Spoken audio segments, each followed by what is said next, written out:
어제 민주당은 이미 한번 부결되었던 소위 김건희 특검법을 이름만 바꿔서 명태균 특검이라고 발의한 뒤 일방적으로 국회 법사위 전체회의에 상정했습니다. 국회법 제59조에 규정한 20일간의 숙려기간도 깡그리 무시한 채 발의 하루 만에 단독 상정했습니다. 이미 명태균 사건은 창원지검에서 대부분의 수사가 진행되었습니다. 일부 범죄 사실은 기소도 되었습니다. 즉 명태균 특검은 보충성의 원칙에 완전히 위배된 것입니다. 언제나 그렇듯이 이번 특검법 역시 악의적 요소로 가득합니다. 대법원장이 2명을 추천한 후 대통령이 3일 이내 임명하지 않으면 후보자 중에 연장자가 자동으로 임명됩니다. 대통령의 인사권을 무력화하는 위헌적인 조항입니다. 또한 수사 과정에서 인지된 사건도 수사할 수 있도록 했습니다. 수사 범위와 대상을 무제한으로 넓혀서 여권 전체를 초토화시키겠다는 정략적 음모입니다. 나아가 국민의힘 총선 과정을 강제 수사 대상으로 보고 있습니다. 후보 선출 과정을 수사하겠다는 발상 자체가 정당 정치를 부정하는 정치 탄압입니다. 여당의 목숨줄을 노리는 자객 특검입니다. 특검이 60일 이내로 수사를 마친 다음 공소 제기를 결정하지 못하면 30일 연장하도록 되어 있습니다. 수사 과정도 언론에 공개할 수 있습니다. 지금 민주당은 대통령 탄핵 심판 결정을 2말 3초로 예상하고 있습니다. 만에 하나 조기 대선 국면이 오면 명태균 특검으로 선거운동 기간 내내 여당을 공격하고 무력화시키겠다는 불순한 의도를 노골적으로 드러낸 것입니다. 민주당은 벌써 25번째 특검 법안을 난사하고 있습니다. 국민 앞에서는 성장이 중요하다, 실용주의를 하겠다라고 하면서 정작 하는 일은 민생, 경제와 아무 상관이 없는 정쟁용 특검만을 난사하고 있습니다. 이런 시간과 열정이 있다면 제발 간첩법, 반도체 특별법 등 우리 산업을 보호하고 육성하는 경제법안부터 조속히 협조해 주시길 바랍니다.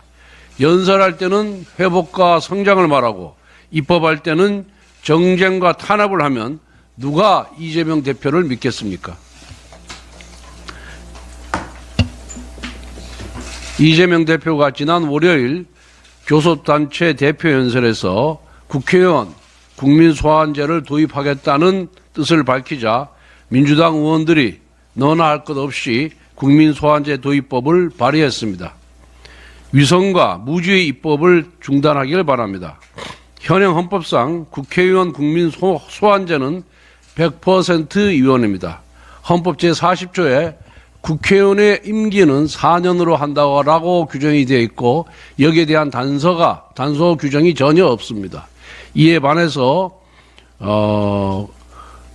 국민소환제가 도입되어 있는 지방자치에 관한 헌법 규정에 따르면은 지방자치의원들에 대한 임기를 명시한 규정이 없습니다. 그렇기 때문에 지방자치법에서는 지방의원들에 대한 국민소환제의 도입이 가능하지만 국회의원들에 대해서는 헌법상 4년 임기가 딱 명시가 되어 있고 이 임기를 제한하는 단서 규정이 없기 때문에 법률로서 국회의원 임기 소환제를 규정하는 것 자체가 위헌입니다. 그렇기 때문에 2018년 문재인 정부가 발표한 개헌안에 국민소환제 도입이 들어있었던 이유가 있었습니다.